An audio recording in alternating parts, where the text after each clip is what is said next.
जगन्नाथ होचंती अवतारी आउ समस्त होचंती अवतार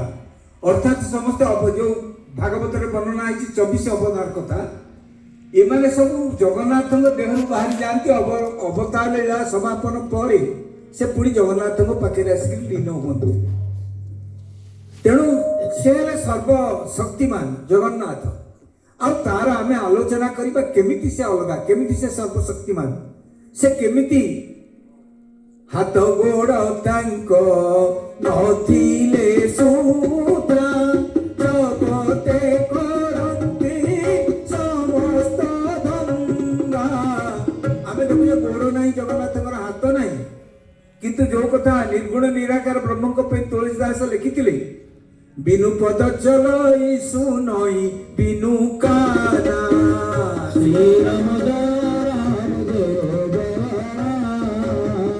कर बिनु करई करम विधि नाना श्री राम आनन रहित सकल रस भोगी श्री राम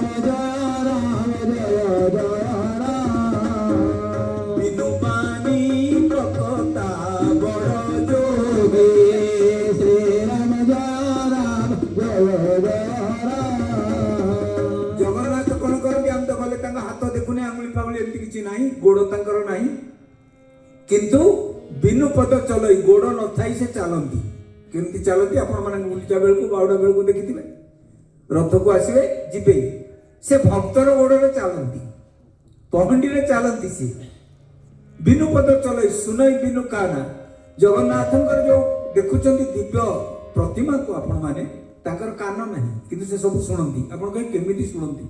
सद्य उदाहरण देवी 15 दिन तक खबर कागज बाहर गोटे पिला को ता बापा माँ नहीं डाक्तरखाना बहुत दिन पकेले बेकार एबार कथा पिला भल है डाक्तर कहले फेरे नहीं जा घर को ताकू नहीं जगन्नाथ पाखे से पकेले किछि समय पर पिला पूरा सुस्थ है ये 15-20 दिन तक खबर कागज कथा बाहर ये भाया जगन्नाथ महिमा आउ बेसी दूर को जीवानी आम बिन्न बाबू जगन्नाथ जड़े मुख्य सेवक जगन्नाथ मंदिर रे से जाइए ऑपरेशन हम डाक्तर मैंने आशा छाड़ी देते आउ जगन्नाथ को कृपा केमती देखो पूरा सुस्थ होकर से आसते कथा हूँ आम भक्ति केते अच्छी प्रति भाव केते अच्छी से अनुसार आपको फल मिल आम आमर यदि भक्ति आउ उनकी करुणा में कोई कमी है नहीं भक्ति में हमारी तो कमी रह गई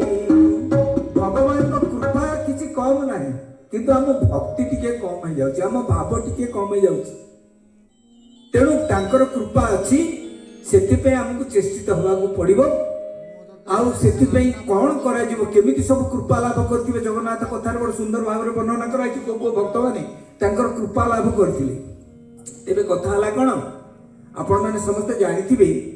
जे आर्यावर्त भीतर नुहे पृथ्वी रे गोटे अत्यंत धर्मस्थान अछि धर्मस्थान भीतर श्रेष्ठ धर्मस्थान से जगह के नाम कोन सर्वदेवंक रम्य स्थान नाम जे नैमी शरण्य